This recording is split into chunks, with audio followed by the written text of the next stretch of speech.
গুনাহ করা মানুষের জন্য স্বাভাবিক। এই জন্য আল্লাহ রাব্বুল আলামিন কোরআনে কারীমের মধ্যে বলেছেন, লা তাকনাতু মির রাহমাতিল্লাহ, বান্দারে আমার রহমত থেকে নিরাশ হয়ে যেও না, আমার রহমত থেকে মায়ুস হয়ে যেও না। মায়ুসি, হতাশা এক প্রকারের কুফরি, হতাশাগ্রস্ত হওয়া যাবে না।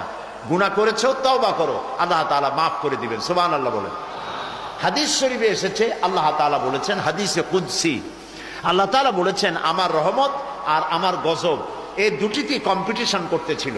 এই কম্পিটিশনে, এই প্রতিযোগিতায় আমার গজব হেরে গেছে, আমার রহমত জিতে গেছে। সুবহানাল্লাহ, সুবহানাল্লাহ। তার মানে হলো, বান্দারে তোমার গুনাহ যদি পাহাড় সমান হয়, আমার রহমত আকাশ সমান। আর তোমার গুনাহ যদি আকাশ সমান হয়ে যায়, তাহলে আমার রহমত আমার আরশ উপচে পড়েছে। সুবহানাল্লাহ। গুনাহ মাপ চাও, মাফ করে দেওয়া হবে।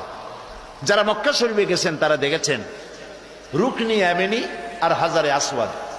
রুকনি ইয়ামানি, হাজারে আসওয়াদ, এই জায়গাটায় কাবা শরীফের গিলাফের উপরে অনেকগুলি আয়াত আছে। তার মধ্যে একটি আয়াত এরকম আছে, ওয়া ইন্নী লাগাফফারুন লিমান তাবা ওয়া আমিলা সালিহান সুম্মা ইহতাদা। আল্লাহ তাআলা বলেন, নিশ্চয়ই আমি ক্ষমাশীল, নিশ্চয়ই আমি ক্ষমাশীল, আমি দয়াবান। যে ব্যক্তি তওবা করে আর তওবার উপরে প্রতিষ্ঠিত থাকে, গুনাহ করে না, আমি তার জন্য ক্ষমাশীল, আমি তার গুনাহকে মাফ করে দেব। আল্লাহ তাআলা গুনাহ মাফ করার আল্লাহর সুন্নত, আল্লাহর সিস্টেম হচ্ছে, মানুষ যদি অপরাধ করে, কোন মানুষ যদি গুনাহ অপরাধ করে, চুরি করে, ডাকাতি করে, জেনা ব্যভিচার করে, পুলিশ তারে ধরলো, মামলা হলো, পুলিশ তারে ধরলো, জেল হয়ে গেল 6 মাসের অথবা 1 বছরের, জেলের থেকে বেরিয়ে গেল, কিন্তু থানা থেকে তার যে নামটা অপরাধীর খাতায় উঠছিল, নামটা সেখানে থেকে গেল, নাম মুছল না। আবার অপরাধ করলো, আবার জেলে গেল, আবার জেল থেকে মুক্ত হলো, থানার সেই খাতায় আরেকবার নাম লেখা হলো। যতবার অপরাধ করবে নাম লেখা হবে, নাম মুছবে না।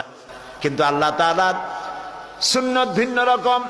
মানুষ গুনাহ করে, গুনাহ করি বান্দা যখন তওবা করে, রব্বুল আলামিন বলেন, শুধু গুনাহই মাফ করি না, গুনার খাতা থেকে নামটাও আমি আল্লাহ মুছে ফেলে দেই, নামটাও থাকে না। সুবহানাল্লাহ, নাম মুছে ফেলে দিই।